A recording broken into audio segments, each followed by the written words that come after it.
So for our next problem, we're going to look at a problem that's been used on an exam.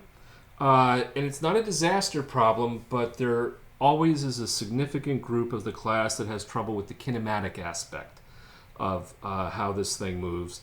And so it's a good problem. I would note also that when we tend to do this problem normally for in-class lectures, we wouldn't be doing it as we're teaching the topic. We actually tend to first teach all the various topics, and then at the end when we're done, we would do a whole bunch of problems providing review. But given that in the current format with the asynchronous, we keep everything all together. So this would normally be done towards the end of the semester, but there's no reason, since we're almost done with all the course content anyway, not to do this right now. So what we have here, I have a 50-pound wheel, all right, with the radius of gyration is 0.7. So that says we're going to account for, as this moves, the rolling kinetic energy here. We're told it rolls without slipping and starts from rest. So that immediately is telling us T1 is 0, knowing that this is going to be an energy problem. All right. Spring stiffness. Okay, if we look here, the radius is 1 foot, diameter 2 feet. Half a foot above G, we have a pin connection to this spring. The spring has a spring constant of 1.2 pounds per foot, an unstretched length of half a foot. So this is going to be 3 feet and change. So we've got a little over 2.5 foot of stretch in there right now. So that's going to tend to make the thing, as soon as this is released, to let it start rolling. So something is holding this thing back at the moment, and whatever's holding it back is let go, so it starts from rest, and it's going to start rolling this way. And the question in the problem is find omega of this disk after 90 degrees of clockwise roll. It's going to roll clockwise. So what's going to happen? When this goes 90 degrees, this is going to roll, so G is going to move forward, but B is not going to be above it. B will be in front of it by a half a foot. Okay? G is going to roll forward a certain amount, and then B will be in front. That's the important part. That whole aspect is what has historically caused trouble on this problem. So let's just do that out. So we're going to determine the length of, this is BC. So what is BC? How long is BC? Because we'll need to know the stretch. It'll simply be 3 squared plus a half squared square root. That'll be that distance. And now we need to let this thing roll 90 degrees. So G moves up, B goes in front of it, and we'll need that distance then. All right, so here's the scenario that I just described. And so let's think about that. GC pre-roll, 3 feet, all right. Post-roll, where is G? That's all I'm asking. Where is G? 3 minus, all right, the rotation is 90 degrees, R is 1 foot.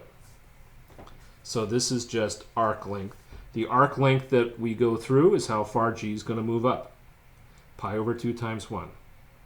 Therefore, BC is just where whatever G to C was, B is in front of it by a half foot, GC minus a half, so we get 3 minus pi over 2 minus 0.5, 0.9202.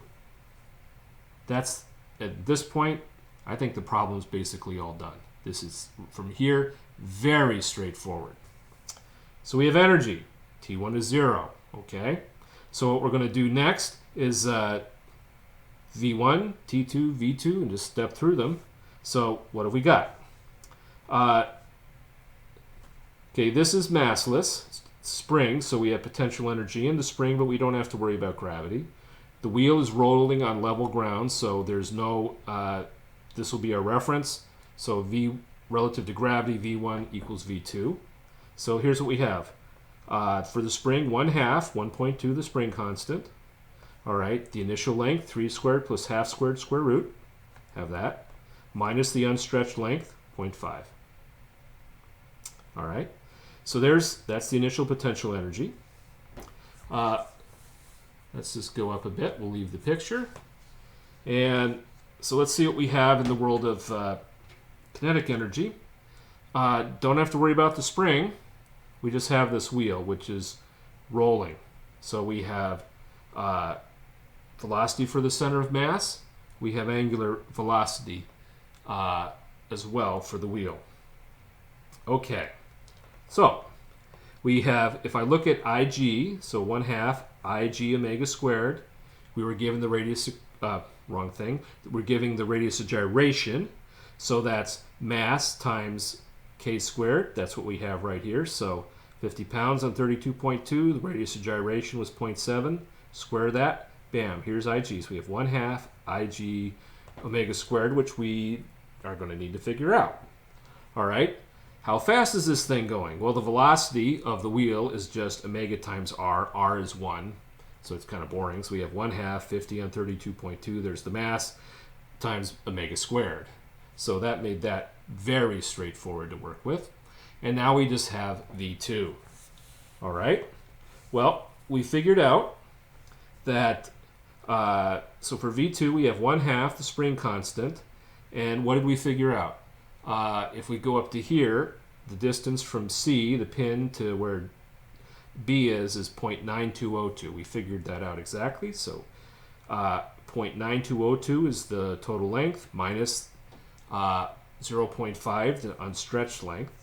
So that leaves us with 0.4292. We square all that, so we have V1 equals T2 plus V2, solve for omega, and we get 1.8 radians per second.